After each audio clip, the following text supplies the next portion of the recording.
Picture this. It's April 9th, 1865, in a quiet parlor of a Virginia farmhouse. Two men sit across from each other, one in a crisp gray uniform, the other in mud-spattered blue. The air is thick with the weight of 4 bloody years. Robert E. Lee, the legendary Confederate commander, has just surrendered to Ulysses S. Grant, the relentless Union general. But what did Grant really think of the man he'd chased across rivers and battlefields? Was it hatred for a traitor or something more nuanced?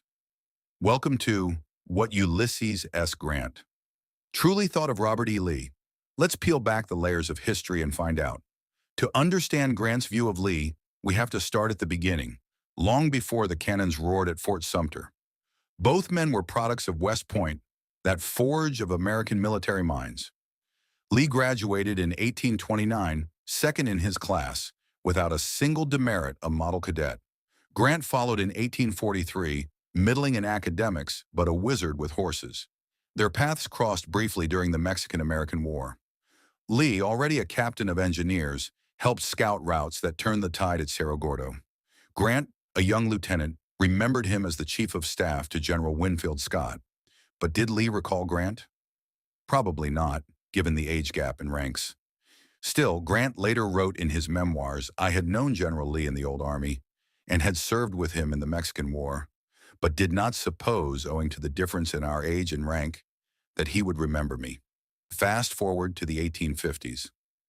Lee was climbing the ranks, a colonel by 1855, respected for his engineering feats and family ties. His father was a Revolutionary War hero, and he married into George Washington's lineage. Grant?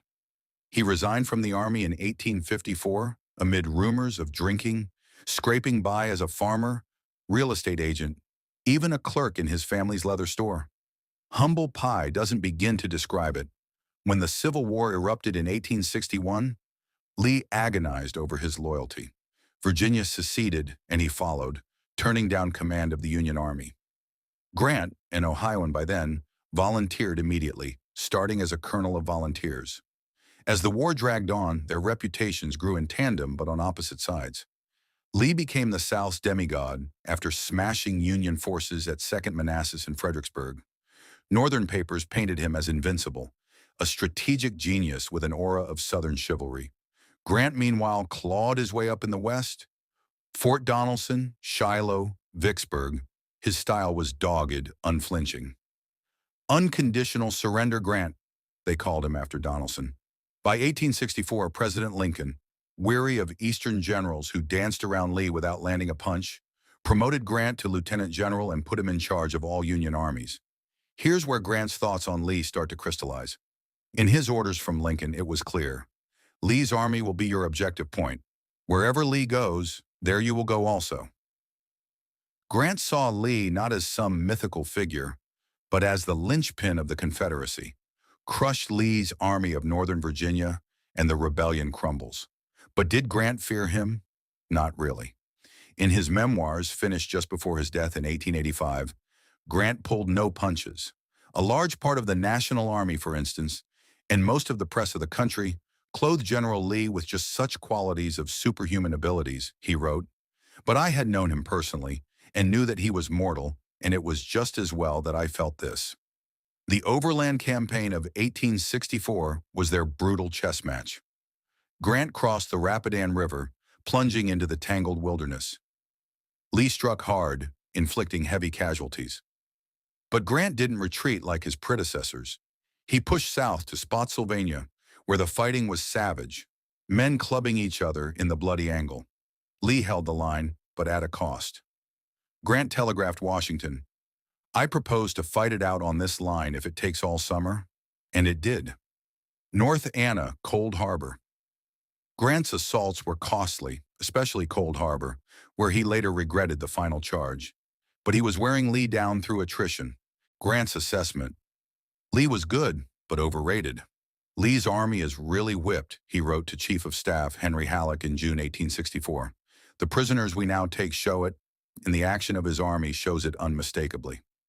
He saw Lee's successes as propped up by advantages: interior lines for quick movements, fervent Southern support, even sympathy from Northern Copperheads and European observers. Lee was a good man who had everything in his favor, Grant reflected. He was a man who needed sunshine. He was supported by the unanimous voice of the South. Everything he did was right. He was treated like a demigod. Our generals had a hostile press, lukewarm friends, and a public opinion outside. Contrast that with Joe Johnston, whom Grant faced in the West. I never ranked Lee as highly as some others of the Army. That is to say, I never had as much anxiety when he was in my front as when Joe Johnston was in my front. Johnston, in Grant's eyes, was trickier, more unpredictable. Lee predictable in his defensiveness, always entrenching, rarely seizing the initiative offensively. During the Petersburg Siege, which dragged from June 1864 to April 1865, Grant invested the city, cutting supply lines like the Weldon Railroad. Lee lashed out, but his counterattacks fizzled with heavy losses.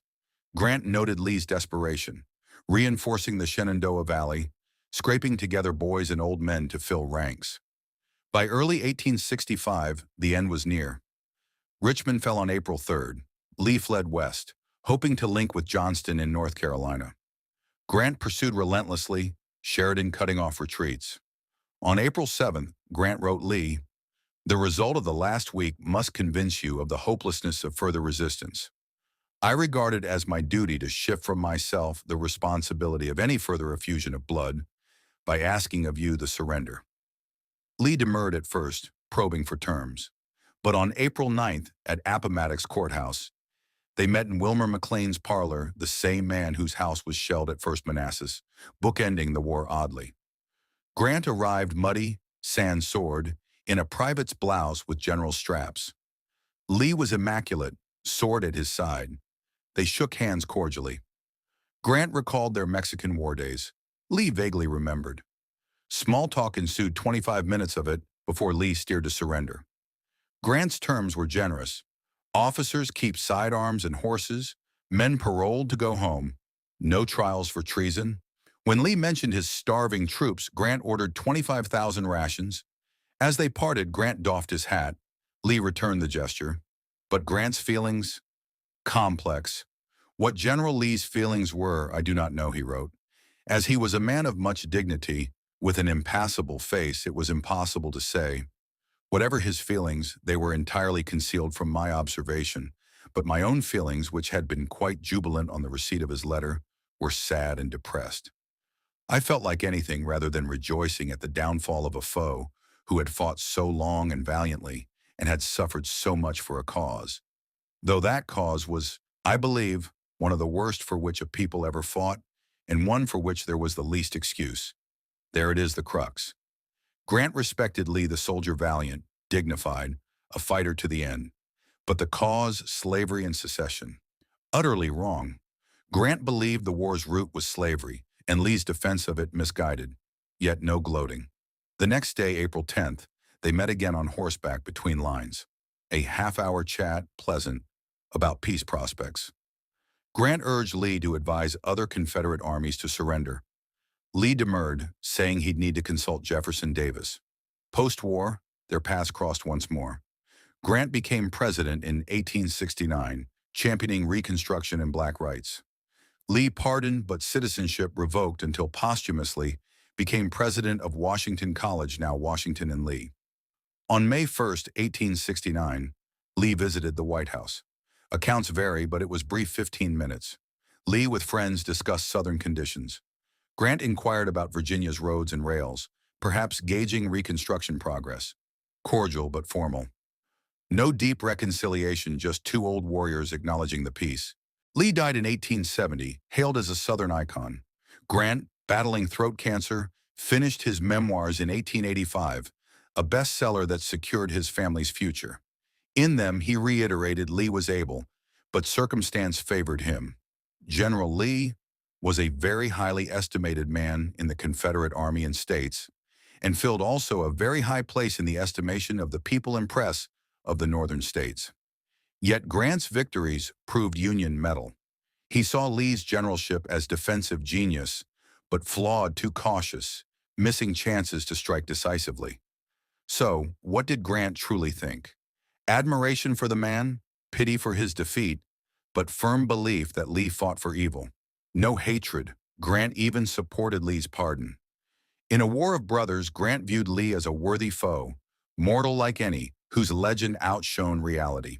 Their story reminds us heroes are human, causes matter, and mercy heals. As the smoke cleared from Appomattox, Grant looked ahead to reunion. Lee returned to educate the South's youth. Their legacies entwined Grant, the victor who saved the Union, Lee, the defeated who embodied lost grace. But through Grant's eyes, Lee was no demigod, just a brave man on the wrong side of history.